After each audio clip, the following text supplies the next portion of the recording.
ತೋಟಸಾಗರದಿಂದ ಬೆಂಗಳೂರಿನ ಮಾರುಕಟ್ಟೆಗೆ ಹೊರಟಿದ್ದ ಟೊಮೊಟೊ ತುಂಬಿದ್ದ ಕ್ಯಾಂಟರ್ ಗಾಡಿ ನಿಯಂತ್ರಣ ತಪ್ಪಿ ಪಲ್ಟಿ. ಗುಬ್ಬಿ ಪಟ್ಟಣದ ಚನ್ನಬಸವೇಶ್ವರ ಸ್ವಾಮಿ ದೇವಾಲಯದ ಮುಂಭಾಗದಲ್ಲಿ ಟೊಮೊಟೊ ತುಂಬಿಕೊಂಡು ಬೆಂಗಳೂರಿನ ಮಾರುಕಟ್ಟೆಗೆ ಹೊರಟಿದ್ದ ಮಿನಿ ಲಾರಿಯೊಂದು ಚಾಲಕನ ನಿಯಂತ್ರಣ ತಪ್ಪಿ ರಸ್ತೆಗೆ ಉರುಳಿ ಬಿದ್ದು, ಲಾರಿಯಲ್ಲಿದ್ದ ಟೊಮೊಟೊ ರಸ್ತೆಯಲ್ಲೆಲ್ಲ ಚೆಲ್ಲಾಪಿಲ್ಲಿಯಾಗಿದೆ. ಕೂಡಲೇ ಸ್ಥಳೀಯರು ಕ್ಯಾಂಟರ್ನ ಚಾಲಕ ಮತ್ತು ಸಹಾಯಕನನ್ನು ರಕ್ಷಿಸಿದ್ದಾರೆ. ಯಾವುದೇ ರೀತಿಯ ಪ್ರಾಣಾಪಾಯ ನಡೆದಿಲ್ಲ. ಸ್ಥಳಕ್ಕೆ ಗುಬ್ಬಿ ಪೊಲೀಸರು ಭೇಟಿ ನೀಡಿ ಪರಿಶೀಲಿಸಿದರು.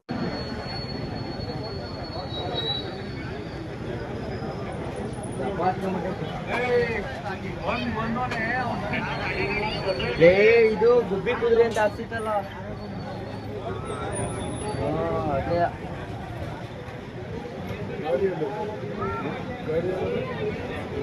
ಗೋಪಾಲ್ಪುರ